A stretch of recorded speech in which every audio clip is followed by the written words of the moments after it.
Hello, this is Roman Gabriel, and you are listening to The Grilling Truth.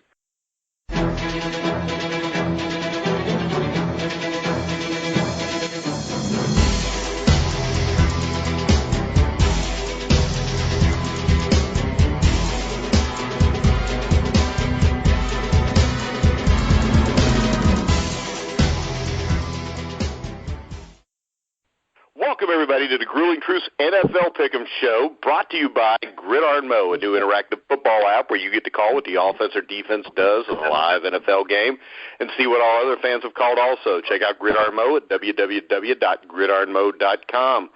I'm your host for the NFL Pickem Show, Mike Goodpaster. We're at Super Bowl week, and I will introduce first Matt Andruscavage, who it all comes down to this. Just like last year, Matt, we're tied for first on the Pickem Show. How you doing? I'm doing good, and it's amazing. I remember last year you were beating me by a few games, and then we ended up tied, and I thought one of us would get ahead this year. I suppose it still can happen, but it's 2 years in a row. One of these years we got to break this tie. All right, and of course we have a man who thought he was dead-ass positive his team was going to be in the Super Bowl. Well, help us welcome to the show, the host of the Big Stars Show, Big Ed Cohen. Yeah, I felt good about our chances this year, but, with such a young nucleus, the future is certainly bright for the Cowboys. Well, it's not bright until Jason Garrett's gone and you get an actual football coach. Oh, man. Just my opinion, but... All right, also, our next co-host, you know him as Coop. He played in Super Bowl 21, started for the Denver Broncos. Help me welcome to the show, Mark Cooper. Hey, fellas. Yeah, you know what? I thought the Cowboys were going to win it all the way they were playing all season, man, and Green Bay came on, and, it was just fun to watch, kind of teams get hot at the end of the season like they always do, and then some of the teams just kind of fall away. So, man, I was really rooting for for the Cowboys, but I'm got my eyes on the Falcons now. All right, and last but not least, former 3-time Pro Bowler for the Cardinals. Help me welcome Luis Sharpe to the show. How you doing, Luis? Oh, I'm doing just fine, Mike. I lost you guys, but I called back. How's everyone feeling this evening? Oh, we're feeling very good, Luis. Good. So what I did is this. I figured if I was going to have former players on the show, anything you ever read, they always say that the offensive linemen are the smartest players, correct? Coop, I know you'll vouch for that, and probably Luis will too. Unquestionably. So I figured if we're going to break down the Super Bowl, we might as well get the smartest guys, and instead of getting some, quarterbacks or wide receivers, we'd bring in some offensive linemen. So, Coop, to me, this game is probably going to be decided like every game in the trenches. Both teams have really good offensive lines, but I think both teams are also kind of questionable defensive line-wise. How do you see the matchup, offensive line against defensive line in this game? Well, I've liked the Atlanta Falcons all season long. And they came out here and they basically dismantled the Broncos and a number of other teams throughout the season. So that offensive line works well together. And, I'll tell you what, I wish they'd have taken Shanahan to be the new head coach out here. The way he moves players around, the way he brings guys out of the backfield, the things he does in his protections and getting guys, out of one-on-one scenarios with other teams' best players. I think he's going to give Belichick everything, he needs from the standpoint of a game plan. And that's why, I tell you what, that's why I think the Falcons have as good a shot as anybody to beat,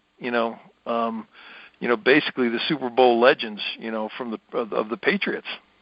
All right, I'll throw the next question to Luis. Luis, you look at the times the Patriots have lost. The big thing was being able to get a pass rush on Brady with just basically your front 3 or 4 and not having to blitz him.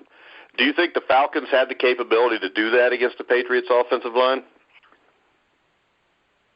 That's a very good question. That's a very good question. New England has been successful over the years, and you can't argue with success. And obviously one of the reasons they've been successful, having a gunslinger like Tom Brady slinging that football, you have to provide protection. So, Belichick, is at the top of his game, and he's going to figure out a way to keep his quarterback protected so they can run their offensive scheme and score the points. My question is, will they be able to outscore the Falcons with that fine-tuned offensive machine that the Falcons possess? Yeah, and, I mean, same thing, Matt. I mean, is there any way? I mean, I don't think there's any way that the Falcons could come out and blitz Brady the way they did Rodgers and get away with it. I think Brady will throw for 400 yards and 4 or 5 touchdowns on them if they do that. So with that being said, how do you defend the back end? I mean, do you double-team Julio Jones, or do you single-team him and make sure those running backs don't get wild on you out in the flats? Well, I think in Atlanta's case, for me, in this game, the offense really becomes a defensive weapon. And what I mean by that is I don't think it would be wise for Matt Ryan and to just constantly try to test the secondary. I would do a lot of short passes and do everything I can to just move the ball, eat the clock, keep Brady off the field. And because I just don't know how well Atlanta's defense can do against the New England offense. And, I mean, if they had Trufant out there, I think that was a big loss. Their secondary is definitely questionable, but I will say that in the last 6 games or so, Atlanta's defense has played a lot better. I really like their linebackers, Neal, and obviously, Beasley is really good, but New England's got that good offensive line. I think they're going to have a tough time covering all the weapons. So I think that one of the best things they could do is just try to keep them off the field. Yeah, and Ed, I mean, give us your opinion on the game. I think that we've got, and this is not a shot at your Cowboys, but I think we've got the 2 best coach teams in the NFL playing right now. Absolutely. I mean, when you talk about the Patriots, you talk about arguably the greatest quarterback to ever do it, the greatest coach to ever do it. So certainly no doubt about that. And obviously the Falcons staff has done a tremendous job as well. I look at the Falcons offense as well, and just how they've just the mistakes they've made, since their late run and pretty much all season, especially the playoffs. Matt Ryan has just been playing mistake-free football. And, 2 offenses that can certainly put up the points. I'm expecting a shoot. I think the over-under for the game opened up at like 58. So I'm expecting fireworks. All right. Now, Coop, my big thing here is this. I know you're leaning towards Atlanta. I'm kind of in the middle. But the thing that really sticks out to me is this. When you look at the offenses, Atlanta's number 2, New England's number 4. When you look at the defenses, New England's number 1, Atlanta's number 27. I mean, how can they overcome that lack of defense? I think their defense has been a lot better over the last 5 or 6 weeks, though. But still, when you're bringing the 27th ranked defense up against the New England Patriots, I couldn't agree with you more. That's going to be that's. But I like the Falcons. I think they got a shot at winning. But can that defense hold up? Can that defense get pressure on Brady? Do they have the blitz packages to, put the pressure on them when they need to? If you're going to rush 3, if you see 3 guys being rushed, you might as well just eat more popcorn because the game's going to be over quick. Yeah, but Coop, if you look at how the Giants beat them in those 2 Super Bowls, they didn't beat them by blitzing people. They beat them because their front 3 or 4 was so good that they could put pressure on Brady with just those guys, and then they could defend with 7 guys. Yeah, and I don't see that's the only thing that's keeping me from saying that's a hands down win by the Atlanta Falcons. To be honest with you, that's the biggest question.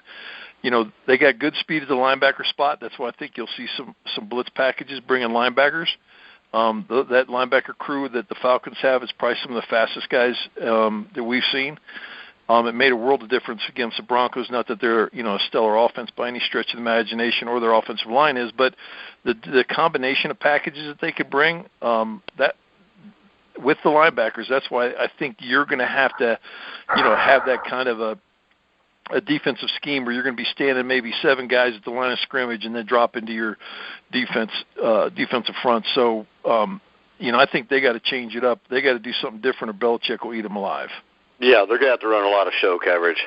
I mean, when the ball snapped, they need to break into their coverage then instead of showing anything to Brady pre-snap, but I'm sure that's what Dan Quinn's going to do anyways. Same thing with you, Luis.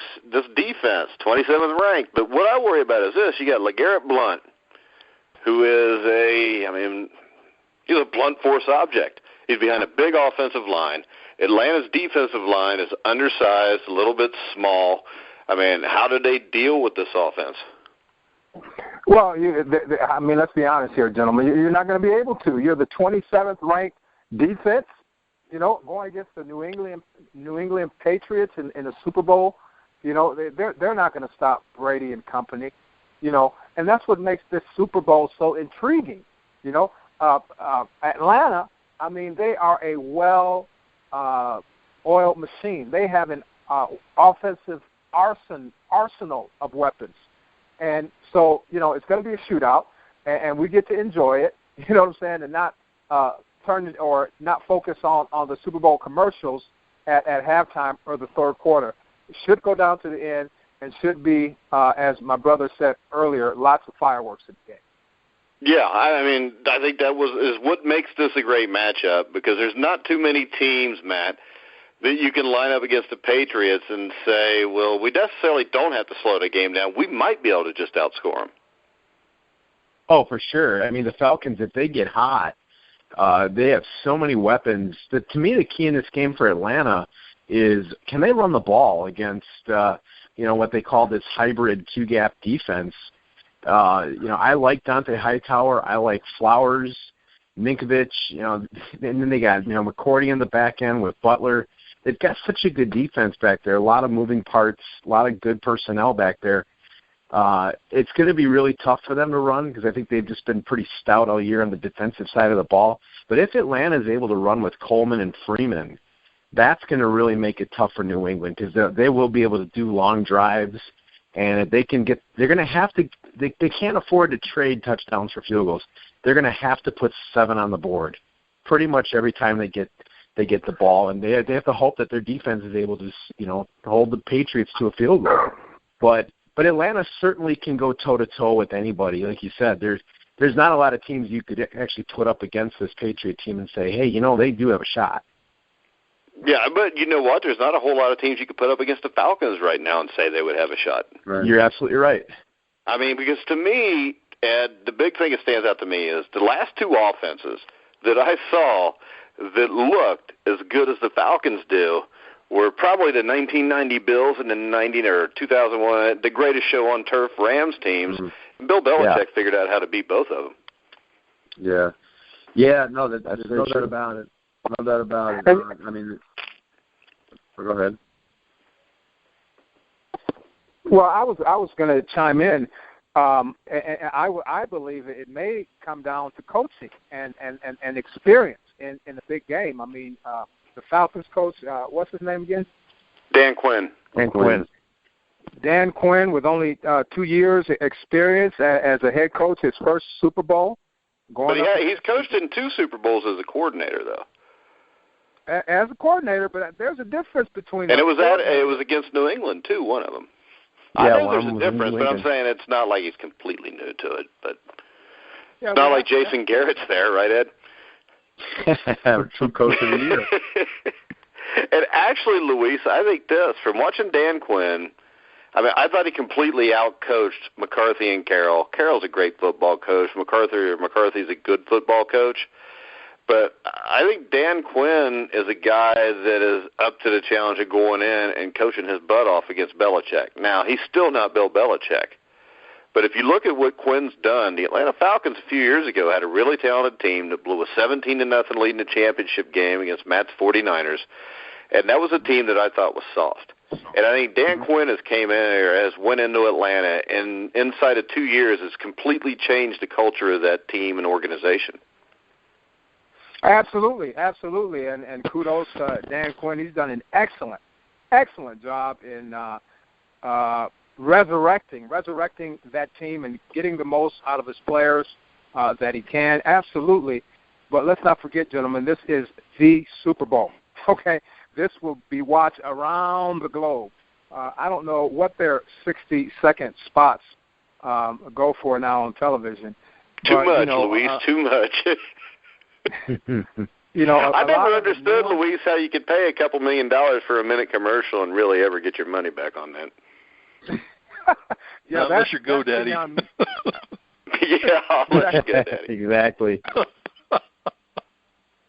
Hey, don't forget, man. Gosh, Quinn beat about Brady up pretty good when he was the Seattle defensive coordinator for the Seahawks in that Super Bowl. I mean, they beat Brady around quite a bit, and that last minute pick on the goal line was what made the difference there. Yeah, and that was great defense. Yeah. By New England, unfortunately for Dan Quinn, but right. Let's see. Right. But it's not like he doesn't know how to coach. It's not like he doesn't know how to coach against Brady. Let's put it that way. Yeah, I think this. I think a first-time coach in the Super Bowl is a lot different than a first-time player. I don't know if it makes any sense, but I mean, actually being on the field, to me, I don't know. What do you think, Coop? You played in the game before as a player. Is it just another game? Or is it just another game once you get hit? Or are you cognizant of the fact that you're in the biggest game in the history of mankind for that year, the entire game? You know what you don't like about the playoffs is the extended TV timeouts and the extended halftime and the extended pregame, and so it's really not another game, even though you approach it like every other game, but it just doesn't play out like every other game. From a player standpoint, I mean you're doing the same thing you've done for the entire season, including preseason. So. But at the end of the season, when you get into the playoffs, the speed of the game steps up another notch, and at the Super Bowl, I think it steps up another notch. So, the game progresses as you get into that, win or go home scenario. And at the Super Bowl, your adrenaline's probably pumping a little higher. But again, after you get hit, you run 3 or 4 plays, you're back in the groove, and now you're, heads down, ass up. You don't hear the crowd. You're playing against the guys across from you. You're running scheme. You're doing what you do. So, after other than the slowdown of the game, but it's just a hesitation. And you get back in the groove pretty quick. So. It's just the TV timeouts and the halftime and the pregame and all the crap that goes with the Super Bowl that kind of distracts you just a hair. But really, again, it's the biggest game of the year. You got to win that. You want the trophy. You want the ring. You want the prestige. You want all the stuff that goes with that. Coming up short, there's nothing worse. Yeah, and Luis, I mean, I think the question here is this. We talked about Dan Quinn a little bit. I know that it sounds like you're leaning towards the Patriots here, but the impressive thing about Belichick to me is it seems like every game, even if it's a big game, you get a Chris Hogan or a guy like Deion Lewis. It seems like it's somebody different every game that will step up and play a game like they're a Pro Bowler. Oh, unquestionably. That's probably why Belichick can be, as you said, considered the greatest one of the greatest coaches known to NFL. And again, when talking about the nuances of coaching, in the biggest game known to mankind, I think that Belichick has had lots of experience. He knows his players. He knows just what to say to certain individuals to get the best out of them. Yeah, and I know Mark brought up the extended halftime. I know Ed and Matt are excited. Lady Gaga is going to be the halftime entertainment this year. I know Matt's a big Lady Gaga fan. I'm kind of like Bill Belichick, when they asked him a couple of days ago, do you know any Lady Gaga songs? And he just said, next question. I think I know one because my granddaughter played it all the time a couple of years ago, but that's about it. But we heard you're a cross-dresser in your bedroom. Uh-oh. Coop, you would know. You're always over here looking through the window. But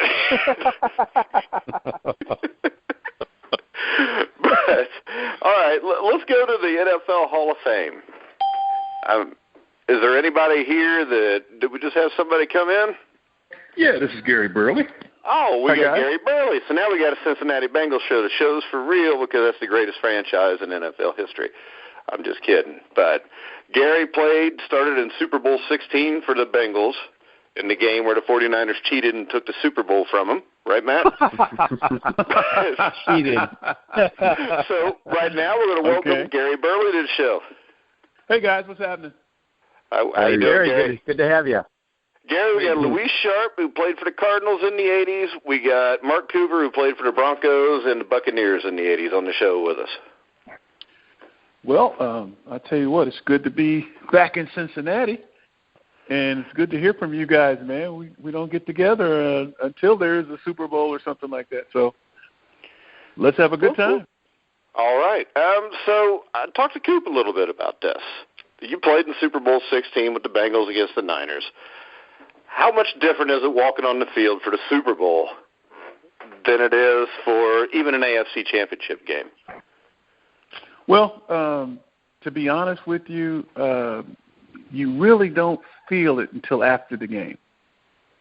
Because when you trained yourself, I mean, you've been trained and programmed to go and play a great game because you look at yourselves as the two best teams in the country. So it really hits you afterwards. But when you step on the field and when you go to before the game, you've got all the media and all that kind of stuff. Once you get that out of the way, it's a football game. And the guy who makes the least amount of mistakes comes out the victor. But unfortunately, we didn't do that. Yeah, the Bengals made a lot of mistakes in that first half, Gary, and a few in the second. No doubt about it, but all right, so let's talk about this game a little bit. You were a defensive lineman, interior defensive lineman. The question I asked Mark Luis before, do you think that Atlanta has a defensive line that can pressure Brady without having to blitz him a lot, which is what teams that beat them seem to be able to do? I think they're going to have to use their blitzing abilities, and I'm not sure. I've only seen Atlanta play twice this year. Unfortunately, we didn't have an opportunity to go to the reunion we have. But I think that they're going to have to pull out all the plugs, man. This is the game of the century, you know. So you do whatever you got to do to win. You know how Tom Brady is. Tom Brady is a surgeon, and he'll pick you apart if you give him the time to do that. So any way that they can get to the quarterback, they're going to have to do. Yeah, and I forgot to bring up, you were also an Atlanta Falcon for a couple of years. Yeah, it's great. You know, the Patriots are one of my favorite teams, and then I played for the Falcons, so I'm kind of caught between a rock and a hard place. I want to see a good game, and whoever plays the best and makes the least amount of mistakes will win. Yeah, I'm the same way as the opposite of last year, because, see, last year, Coop's Broncos were playing the Panthers, and I hated both of those teams. So that football game was pretty boring. And then on top of that, Coop's Broncos win. So I'm getting texts towards the end of the game, Broncos, baby, which was really annoying, by the way. But there haven't been near as many texts this year from Coop. You had Broncos your Peyton Manning jersey on. Shut up. I can't stand Peyton Manning. But that's the worst thing you, Mike. Not only was it the Broncos, it was Peyton Manning. I know. It made it even worse. I can't stand Peyton Manning. Then why did he wear a thong with his number on it? Who, Peyton Manning? Hey, maybe that number was my number in, college or high school, Coop. Yeah, I doubt it. Okay. It wasn't, because I wouldn't wear 18, because it's a stupid number, and I knew someday Peyton Manning would wear it. Oh, my God. But we were going to talk a little bit about the Hall of Fame voting process and the guys you think are going to get in. But my big question is this. We'll start off with Luis. Does Jerry Jones belong in the Hall of Fame? Does who belong in the Hall of Fame? Jerry Jones. Oh, come on. I'll be like Belichick. Next question. Thank you. Does anybody here say, okay, we got a Cowboys fan, Big Ed Cohen. Oh, boy.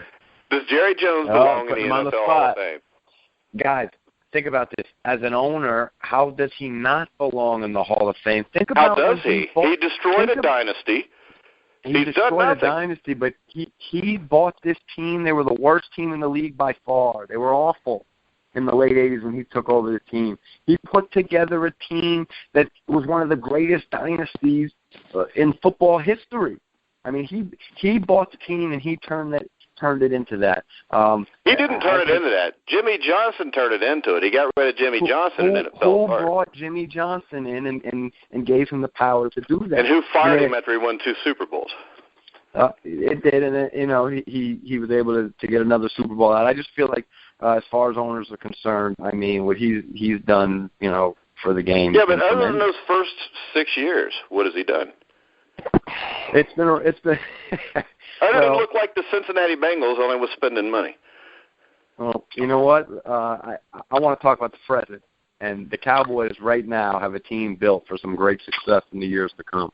So that's what's most but the important. fact that he's going to keep Jason Garrett as the coach will stop that from reaching the Super Bowl and winning one. I don't know about that. I think we all would have much preferred the Cowboys. Let me jump in here, guys. Yeah. How can you say that Jason Garrett is going to stop them from winning a Super Bowl or getting into a Super Bowl? Because I don't think he's a very good coach. Why? I mean, what do you base that on? He's been there 7 or 8 years. I think his game management, his use of timeouts leaves a lot lacking. I think he had a lot better team than Green Bay and lost the game to Aaron Rodgers, which was a one-man show. Atlanta handled them. I don't think Dallas had the defense to be able to handle them. But I also think this, with a guy like Jerry Jones, I don't think he's going to keep a coach around that has a strong will. He's going to keep a guy that's a yes man around. I have to disagree with you on that. You're allowed, because this show's a lot more fun if people disagree. Well, I look at it like this. They finally built the team that they need in Dallas. They put together the right offense. Of course, they've always had that. But now they're starting to develop their defense. And without a defense, you can't win. You can win, regular games, but when it comes to the playoff games, stuff like that, you've got to have 22 guys and their backups that are going to contribute on every down. And if you don't have that, you can't blame the coach. He's going to get rid of the people at the right time. He's going to do this. I hate the term game manager or team manager. It just does something to me. Well, what I say is this. When I say manage a game, I mean this. You very rarely see him make adjustments at halftime. His team seems, I don't know, Ed, you watched them play this year. I mean, to me, they're more of a team that would jump out in front of you and just pound you into oblivion.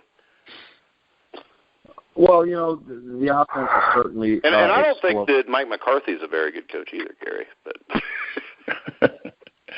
well, okay. You're certainly being hard on Jason Garrett. I feel I agree with everything that was just said. The Cowboys, offense has obviously, been a well-oiled machine all year, and the defense actually outplayed, expectations that many of us had coming into the year. But, even the defensive side of the ball, there's a lot of young talent. So, I'm excited. I know we much would have rather seen the Cowboys in that game against Atlanta than Green Bay, because that game was a dud. Yeah.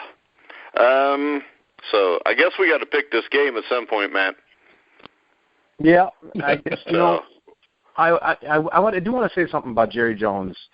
As far as the Hall of Fame process goes, as far as owners go, yeah, Jerry Jones did help put together one of the best dynasties. He really did blow it by, the war with Jimmy Johnson, which, they really could have won a lot more Super Bowls if that hadn't happened. Absolutely. But I will say this, for a lot of years, Jerry Jones was seen as a meddling owner who wasn't drafting well, and I think he proved a lot of people wrong in the last few years by putting together that offensive line, and they got Ezekiel Elliott and Dak Prescott this year. It's hard to knock that. I don't think that he belongs in the Hall of Fame right now, I guess is what I'd say, because I think there's a whole lot of other guys that really ought to be looked at before we put a guy like Jerry Jones in the Hall of Fame. Yeah, and really, Jerry Jones belongs in the Hall of Fame if you're going to have George Preston Marshall in the Hall of Fame, though. I will say that. Gary knows where I'm going with that, but when you look at that, he belongs. But my problem is this: they let two contributors in, one veteran player, which will be Kenny Easley. You guys got guys like Robert Brazile, who we've had on the show, that should be in the Hall of Fame. I mean, Robert Brazil's hands down a Hall of Fame football player. Joe Klecko's a hands down Hall of Fame football player. I mean, Gary, you remember Joe. I mean, he's the only guy to actually make the Pro Bowl 3 separate positions, every position on the defensive line. Yeah, but Joe was a great player even back when he was at Temple. He was a great player. I played against him in college when I was at Pitt. And you're right. You know, he deserves some attention when it comes to the voting. But with all the guys that are up for it right now, if Terrell Owens doesn't get in the Hall of Fame, something's wrong with the pick. I agree too. Well, there's already something wrong with the pick, and the fact that he hadn't. This is how many years? Second or third year for him, or is this his first? It's like second at least, I think, right? Yeah, he should have been first. You look at his stats. Hey, and I'll tell you this, Randy Moss. Hall of Fame. Randy Moss, you can say dogged some stuff. Still had great numbers, belongs in the Hall. But Terrell Owens, he did some stupid stuff at times, but you never had to question how hard he played. Right. Well, that's what I thought. Yeah, that's what I thought that the Hall of Fame was judged he's in on. and he's in the top 4 in vote percentages right now, as well. Yeah, and another one is Terrell Davis. I mean, he may not have played as long, but Terrell Davis was as good as any running back that ever played the game for 4 or 5 years. Oh, yeah. And he did it on the biggest stage in 2 Super Bowls, won a Super Bowl MVP. I think he was an NFL MVP. But I just think this, with owners, if it's not guys like, or the Rooneys, the Maras, I mean, the Hallises, the guys that started the league, they need to get these veteran players in that deserve to be in there. You know what, though? I think it should be a separate deal. I don't think it should. They should go in at the same time. I think there should be like a separate time that the owners I don't think they should be mixed with the players, and even though that's the way they do it. But I just think there should be X number of players that go in, and maybe I would add 1 or 2 to that grouping, and then I would have a separate altogether nomination or nominee scenario for commissioners, owners, GMs, the guys that contributed to the game from an outside perspective, not on the field. And I don't want them getting in over a player. Yeah, the other problem, Luis or Gary, whichever one you want to say, is you've got sports writers voting on it. And a lot of these guys didn't even see the guys that played in the 60s or 70s. Right. Yeah. I'll tell you what, Denver was out here in the middle of the wild, wild west and had some incredible players, and none of them ever got a look because everything was East and West Coast based.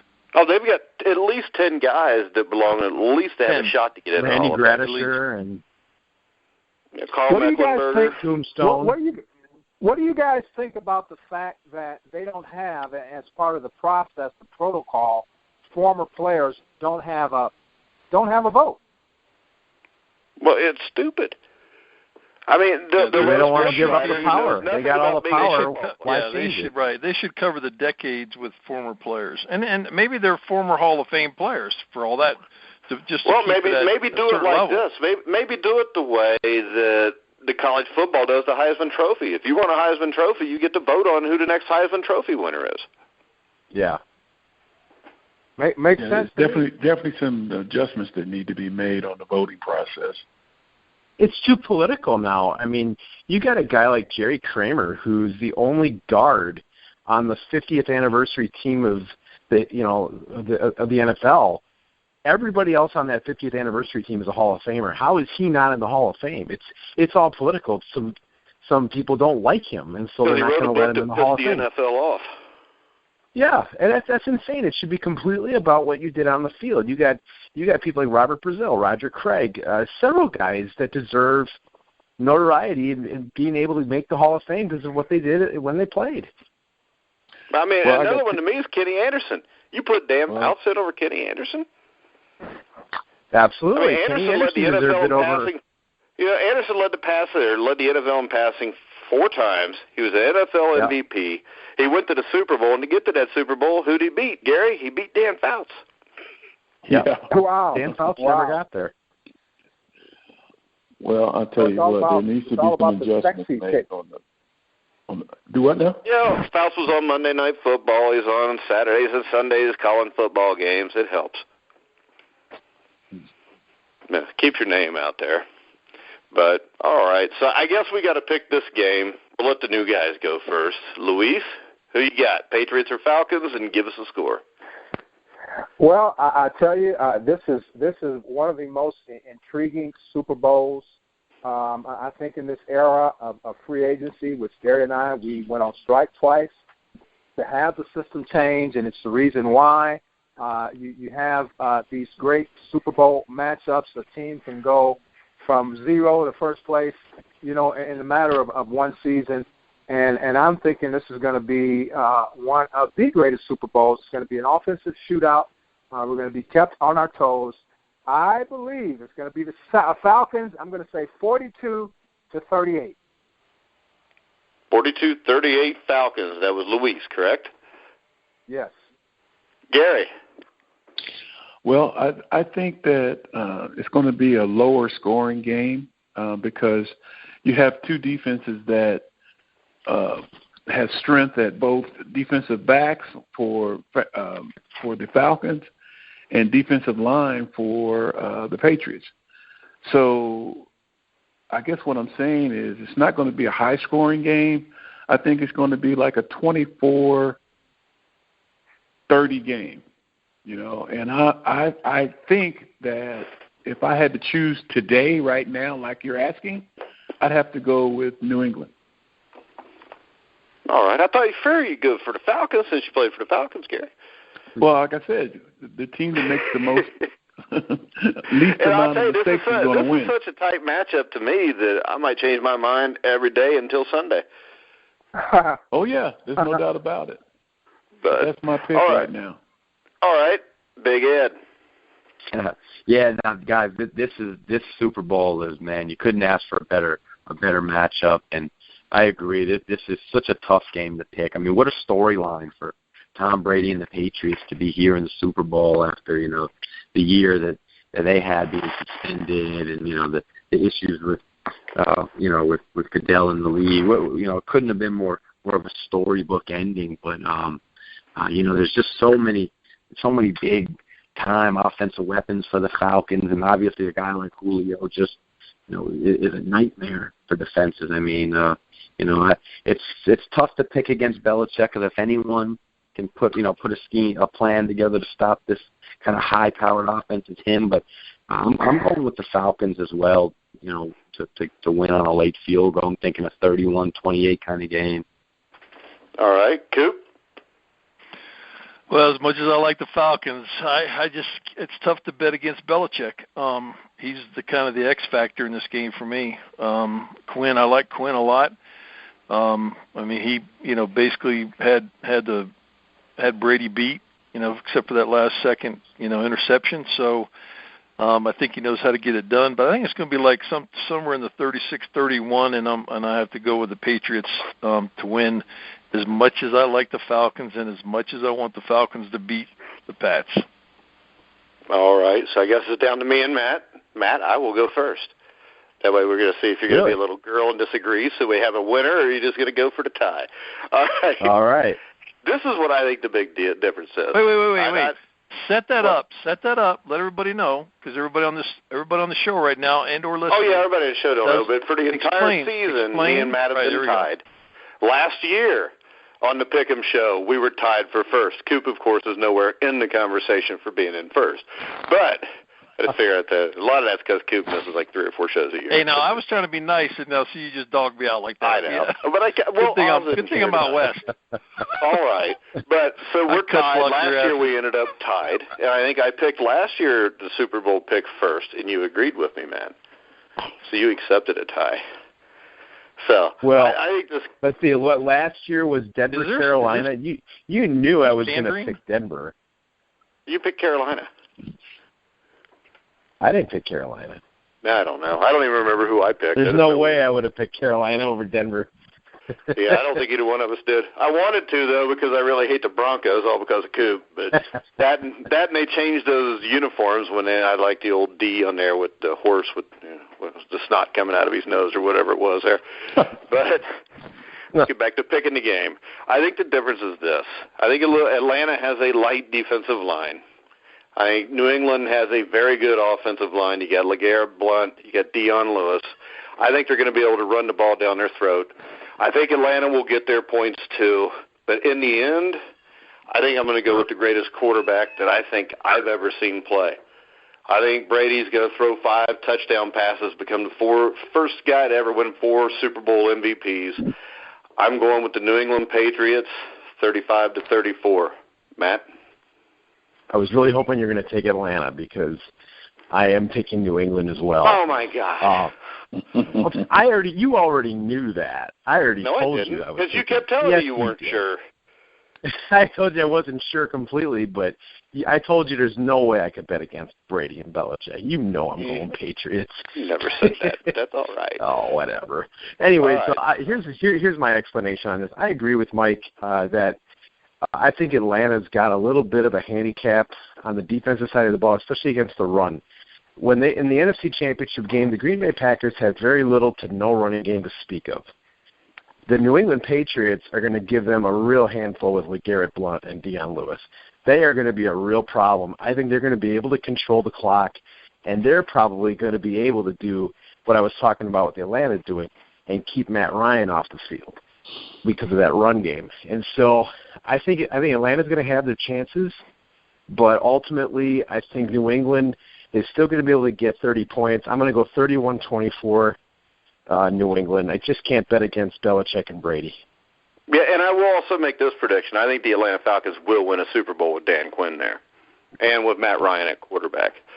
But, all right, so let's go ahead and wrap this up. Ed, you got any final words? Yeah.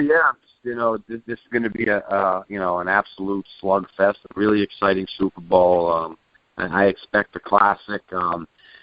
Latest episode we had at a Big Star Show, we had Super Bowl champion and NFL legend Everson Walls on, and we got B.J. Raji, Super Bowl champion as well, coming on the next episode. So that's about it. Looking forward to the big game. That's all. All right, Luis. Yeah, I'm really looking forward. I think this is going to be one of the Super Bowls of Super Bowl, and as mentioned by one of your guests earlier. What a storyline, a storybook storyline if, in fact, the Patriots win.